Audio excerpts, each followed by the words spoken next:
کہ کوئی امیر آدمی اپنی بیٹی کی شادی مولوی سے نہیں کرنا چاہتا، حافظ قرآن سے نہیں کرنا چاہتا، مسجد کے امام سے نہیں کرنا چاہتا۔ منبر شریف پر میں جھوٹ نہیں بولتا، بے شمار واقعات میرے سامنے ہیں۔ اگر پتا چلا لڑکا عالم ہے، کسی مدرسے میں پڑھاتا ہے، کسی مسجد میں امامت کرتا ہے، تو سیدھے یا تو باپ انکار کرے گا، ماں انکار کرے گی، اور کئی جگہ تو ایسا دیکھا گیا ہے جس لڑکی کی شادی ہونے والی ہے وہ لڑکی بھی انکار کر دیتی ہے، ہمیں مولوی سے شادی نہیں کرنی، ہمیں حافظ قرآن سے شادی نہیں کرنی، ہمیں مسجد کے امام سے شادی نہیں کرنی، مدرسہ کے مدرس سے شادی نہیں کرنی۔ وجہ کیا ہے؟ بیٹی والا بھی سمجھتا ہے اور بیٹی بھی سمجھتی ہے یہ کماتا کتنا ہے، 5,000 8,000 10,000 کماتا ہے، آج کے ماحول میں یہ میری بیٹی کی ضرورتوں کو کیسے پوری فرمائے گا، میری بیٹی کے ارمان کو کیسے پوری کر پائے گا۔ میری قوم کے لوگوں یہ تو بتاؤ، تم نے جس کو اتنا ذلیل سمجھا، جس کو اتنا حقیر سمجھا، جس کو تم بیٹی تک دینے کے لیے تیار نہیں، یہ تو حقارت کی وجہ سے نا، یہ تو ذلت کی وجہ سے نا، یہ تو کمتر سمجھنے کی وجہ سے نا، لیکن وہ بیٹیاں بڑی خوش نصیب ہیں جو کسی عالم کے نکاح۔ آپ خاموشی سے سن لیجئے، وہ ٹھیک ہے لیکن سنیے، حقیر سمجھنے والا تھا ایک بدوا، مسجد کے امام کو حقیر سمجھتا تھا، مدرسے کے مولوی کو حقیر سمجھتا تھا، چراتا تھا بھینس، حضرات چراتا تھا بھینس، صدر جلسہ چراتا تھا بھینس۔ ایک دن بھینس چراتے چراتے اس کے دماغ میں آیا، ارے یار مسجد میں جو مولوی صاحب نماز پڑھاتا ہے وہ بھی تو مسلمان ہے اور میں بھی مسلمان ہوں، وہ بھی نبی کا کلمہ پڑھتا ہے، میں بھی نبی کا کلمہ پڑھتا ہوں، وہ بھی نبی کا غلام، میں بھی نبی کا غلام، لیکن بات کیا ہے؟ اس کو دوسرے گاؤں سے لا کر تنخواہ دے کر لوگوں نے امام بنایا، اور ہم محلے کے ہم کیوں نہیں نماز پڑھا سکتے؟ اس کے دماغ میں آیا کہ آج جاتا ہوں میں خود نماز پڑھاؤں گا، آج جاتا ہوں میں خود نماز پڑھاؤں گا۔ مغرب سے پہلے گھر آیا، آنے کے بعد بھینس کو باندھ دیا جہاں باندھنا تھا، جلدی جلدی اچھے اچھے کپڑے پہنا، وضو بنایا، صاف ستھرا ہوا، کرتا پاجامہ پہن کر جانے لگا تو بیوی نے پوچھا، میرے سرتاج خیریت تو ہے، کہاں جا رہے ہو؟ کہا مغرب کی نماز پڑھنے جا رہا ہوں، مغرب کی نماز پڑھنے جا رہا ہوں۔ کہا کبھی جمعہ تو پڑھا نہیں تھا، آج مغرب پڑھنے چلے ہو، آج مغرب خیریت تو ہے؟ کہا بالکل خیریت ہے، بڑا خوش تھا، چلا، کہا چلو کم سے کم سدھرا تو صحیح، کم سے کم آج مغرب سے ہی شروع تو کر دے۔ جب وہ مسجد کی طرف چلا، لوگ دیکھ رہے ہیں، کیا بات ہے یہ بھینس چرانے والا آج مسجد کی طرف جا رہا ہے، خیریت تو؟ کہاں چلے؟ نماز پڑھنے۔ کہا کبھی جمعہ کی توفیق نہ ہوئی، آج مغرب پڑھنے چلے ہو؟ کہا ہاں اب شروع کر دیا ہوں۔ کہا چلو ٹھیک ہے، کم سے کم نماز کے لیے تیار تو ہو گئے۔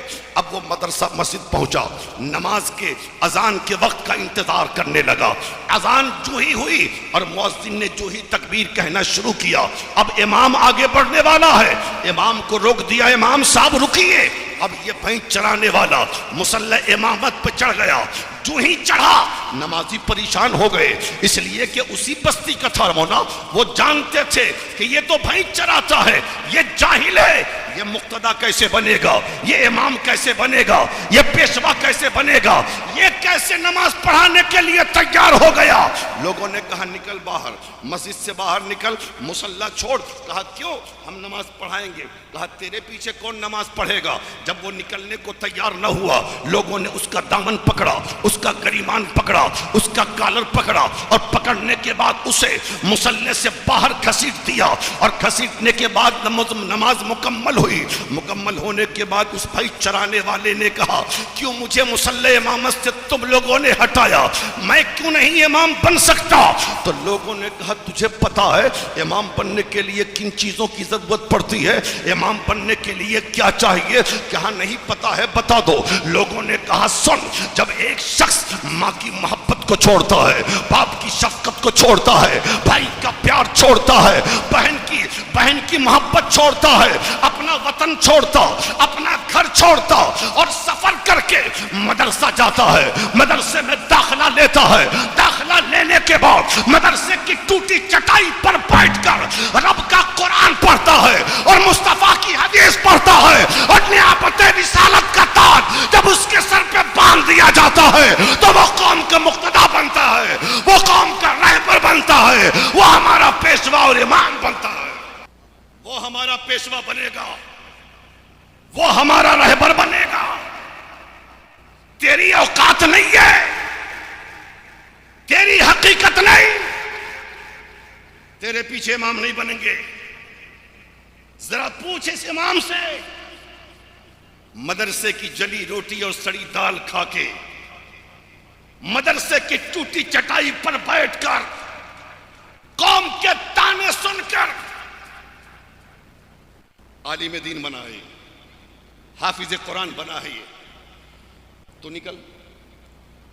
بڑی خوشی سے آیا تھا امامت کرنے کے لیے۔ سن رہے ہیں آپ؟ سن رہے ہیں؟ گھبرا تو نہیں رہے؟ ذرا محبت سے بولے یا رسول اللہ، اور ذرا زور سے بول دے۔ لیکن آیا تھا خوشی میں، جا رہا ہے تو چہرہ لٹکا ہے اس کا، آنکھیں آنسوؤں سے تر، غم کا پہاڑ ٹوٹ گیا اس کے اوپر، مایوسی کے ساتھ چلا ہے وہ۔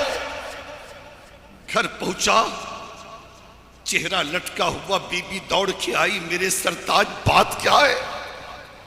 گئے تھے تو خوشی خوشی نماز پڑھنے، آئے ہو تو مایوس ہو، پریشانی کا عالم، وجہ کیا ہے؟ کہا میری شریک حیات نماز پڑھنے نہیں نماز پڑھانے گیا تھا، بڑی بے دردی کے ساتھ مجھے مسجد سے دھکے دے کے نکالا گیا ہے، پوری قوم کے سامنے میری عزت کا جنازہ نکال دیا گیا۔ بیوی نے کہا نماز پڑھنے آتی نہیں، نماز پڑھانے چلے تھے تو یہی تو ہوگا نا۔ بیوی نے تسلی دیا، اچھا چلیے کوئی بات نہیں، لیکن شوہر نے کہا غور سے سننا، دل سے سننا۔ شوہر نے کہا میری شریک زندگی سن، آتے آتے میں نے ایک فیصلہ کر لیا۔ کہا کیا؟ کہا فیصلہ یہ ہے، اب میں بھی رب کا قرآن پڑھوں گا۔ ذرا زور سے بولو، اور نہ ہٹ کے، میں بھی مصطفیٰ کی حدیث پڑھوں گا۔ کہا کیسے؟ کہا مدرسہ جاؤں گا، داخلہ لوں گا۔ بیوی نے ہاتھ جوڑ کے کہا میرے سرتاج 35-40 سال کی عمر ہو گئی، کئی بچے ہیں چھوٹے چھوٹے، ان کا انتظام کون کرے گا؟ ان کی دیکھ ریکھ کون کرے گا؟ ان کے کھانے پینے کا انتظام کون کرے گا؟ شوہر نے کہا میری شریک زندگی میرا رب ان کا انتظام کرے گا، جس نے پیدا کیا ہے وہ انہیں کھلائے گا، جس نے پیدا کیا ہے وہ انہیں پلائے گا۔